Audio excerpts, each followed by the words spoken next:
السلام عليكم، اهلا وسهلا بكل متابعيني الجمال اللي منوريني دايما في قناتي. النهارده ان شاء الله فيديو قوي جدا جدا جدا. هعمل لكم اختبار تحلية المياه، ومعايا الباشمهندس محمد هيشرح لكم التجربة عملي كده قدامنا، علشان خاطر تعرفوا احنا بنشرب ايه من الحنفية، عشان خاطر صحة ولادنا واسرتنا وعائلتنا. معايا هنا اول حاجه دي ازازه ميه من الفلتر الار او 7 مراحل، ودي ازازه ميه معدنيه لسه شارياها من تحت حالا، والتالتة الموف دي الميه العاديه اللي جايباها من الحنفيه. ودول 3 كوبايات، ومعايا الباشمهندس محمد هيشرح لكم دلوقتي ويقول لكم هنعمل ايه بالظبط. السلام عليكم ورحمة الله وبركاته. أنا النهاردة جاي أشرح لكم الجودة بتاعة المية اللي احنا بنشربها، وإيه اللي بيبقى جوه المية من المعادن وكده. أول حاجة ديت إزازة مية من الفلتر RO 7 مراحل، تمام. ودي إزازة مية معدنية اللي هي مية معالجة، هي مش معدنية، اللي مفيش غير معدنية غير إيفيان، تمام، اللي هي بتاعة فرنسا، تمام. إنما دي مية معالجة من الآبار ومعمول لها معالجة تحلية مية، تمام. الميه الاولانيه دي اللي هي الفلتر برضو محطه معالجه، بس ميه من الحكومه واللي هي بالحنفيه، واحنا معمول لها معالجه عن طريق الفلتر لسبع مراحل. وعندنا الميه بتاعه الحنفيه اللي هي دي العاديه بتاعتنا خالص، تمام، اللي جايه لنا من بره. وعندنا 3 كوبايات هنعمل لهم اختبار، 3 اختبارات، تمام، زي ما انتم شايفين. اختبار جهاز اسمه DDS، ده اللي بيقيس الاملاح الذائبه في الميه. ده جهاز وحده DDS اللي هي بتبقى مكتوبه في الازازه الميه المعدنيه اللي بنشتريها، مكتوب DDS اللي هي الاملاح الذائبه في الميه. هنقيس الثلاث حاجات اللي هي الميه الفلتر وميه المعدنيه والميه العاديه. وده جهاز اسمه CCK.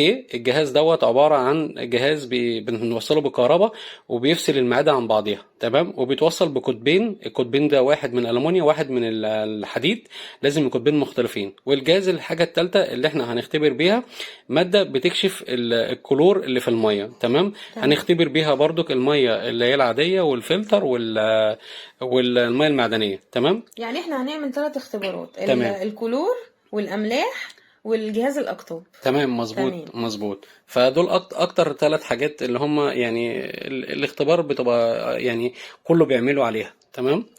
تمام. رقم 1 هندلق ميه من الفلتر، من تمام. الفلتر، ايوه. دي ميه من الفلتر دلقناها، تمام. تاني حاجه الميه اللي هي المعدنيه اللي احنا شاريينها، تمام. هنفتحها اهو دلوقتي، انا لسه فاتحها، تمام، التكه بتاعتها، عشان ما نقولش ان انا ماليها او كلام، لا انا لسه شاريها حالا. ودي ميه الحنفيه العاديه اللي هي العاديه من الحنفيه، انا دلقتها اهو، تمام. بحيث ان انا اعمل اختبارات على ال3 حاجات. دلوقتي ده جهاز DDS، هعمل اختبار لقياس الاملاح الذائبه في الميه. بقيس ميه الحنفيه، وزي ما انتم شايفين كده طالعه 200 DDS، تمام، املاح ذائبه في الميه. طبعا بحرك الجهاز عشان انطر الميه فيه، عشان بيبقى الاملاح لازقه في الاقطاب. طبعا 200 دي عاليه كده يا طبعا باشمهندس. طبعا. بعد كده دي ميه المعدنيه 97 DDS زي ما انتم شايفين، فده برضك عالي مش قليل، تمام. ودي ميه الفلتر زي ما انتم شايفين كده 14 DDS، فطبعا دي اقل لهم املاح، اقل لهم املاح، واقل لهم طبعا هتبقى اقل لهم معادن، تمام. فدي في كتير لينا يعني. دي ماده الاختبار الكلور. هنبدا نختبر ميه الحنفيه. زي ما انتم شايفين احنا الماده دي شفافه، دلقناها على كوبايه الميه بتاعه الحنفيه اللي جانا من بره. زي ما انتم شايفين كده اصفرت على طول، لان الماده دي بتتفاعل مع الكلور، فبتظهر الكلور اللي في الميه عن طريق التفاعل. ودي ميه المعدنيه دلقنا فيها برضو، دي ما فيهاش كلور لان دي يعتبر متشال منها كلور، معدنيه. ودي ميه الفلتر برضو مش هتلاقي فيها كلور، لان متشال منها كلور عن طريق شمع الكربون اللي هو في الفلتر الار 7 مراحل. وده الجهاز اللي هو CCK اللي هو جهاز الاقطاب، هبدا اختبر بيه، تمام. هيظهر لك ده هيفصل المعادن، تمام، وهيظهر لي المعادن الثقيله في الميه زي الحديد والرصاص والمنجنيز والحاجات زي كده كتير قوي. معادن ثقيله في الميه بتبقى احنا عايزينها بنسب قليله مش بنسب كبيره، تمام. طبعا كل ده بيتراكم على الكلى بقى، طبعا ده كله ده غلط، بيعمل حصاوي وبيعمل مشاكل والأملاح. كتير واملاح وكده، تمام. هيبدأ زي ما انتم شايفين كده بتتفاعل الميه، والجهاز دوت بيفصل المعادن عن بعضيها.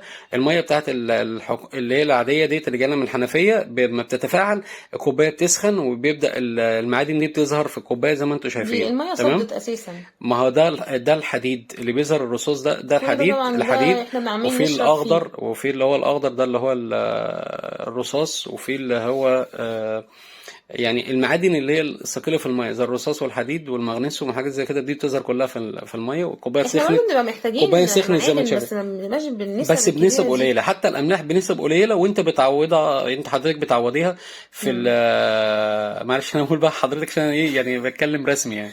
تمام. فالاملاح بتعوضيها عن طريق اللحوم، عن طريق المخللات، عن طريق الاكل اللي انت بتاكليه بيبقى فيه املاح عاليه. مش هينفع يبقى الاكل املاح عاليه وفي نفس الوقت الميه المية. كمان املاح عاليه، ده هيبقى كارثه. فلما يبقى تبقى املاح قليله مع الميه كأنك بتغسلي بيها الكلى.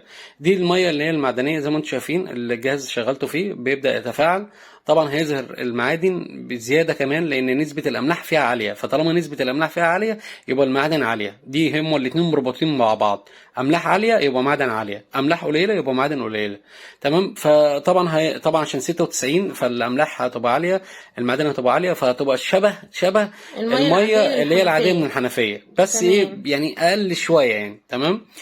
يعني احنا ما نعرفش بنقول ايه ده، انا بجيب ميه معدنيه، انا بشرب ميه معدنيه، انا ما بشربش ميه الحنفيه. على فكره ميه المعدنيه مش هي حلوه قوي برضو يعني، هي مش حلوه قوي يعني يعني. هي مش ميه اللي هو الفلتر الواو طبعا يعني، افضل بكتير، وفي عملاء كتير عشان قوي صحتنا عندي وصحه بتملى ولادنا. ازايز وبتاخدها وبتروح بقى الجامعات وبيروح شغلهم والكلام ده، ميه الفلتر عقبال ما بيروحوا ويكملوا تاني. تمام. تمام. دي ميه الفلتر زي ما انتم شايفين بدات اختبرها. تمام. الميه الفلتر بيجبرها قوي ان هي هتصفر، بس الاصفرار دوت عباره عن الاملاح الزائبه في الميه اللي هي لازم تكون فيها املاح عشان الجسم.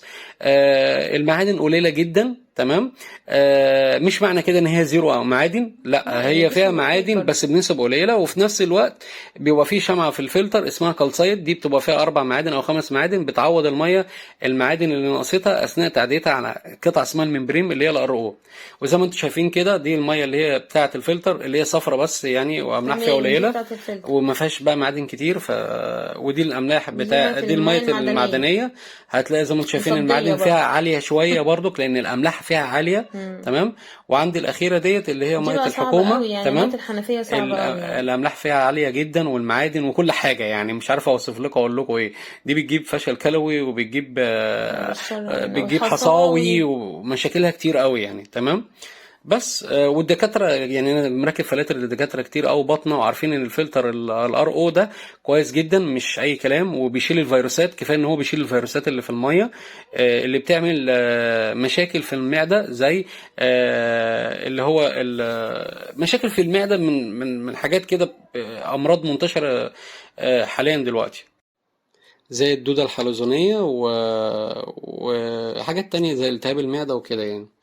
بس هو ده الاختبار بتاعنا. اتمنى الفيديو يكون عجبكم، واتمنى ان انتوا تكونوا خدتوا فكرة عن الرواسب اللي في المية والمشاكل اللي في الفيديو المية. عجبكم، اشوفكم ان شاء الله في فيديو جديد. والله الفيديو ده علشان خاطر نصيحة ليكم ولولادكم مش اكتر من كده. ولو حد حابب انا هسيب لكم نمرة الباشمهندس في صندوق الوصف ان شاء الله.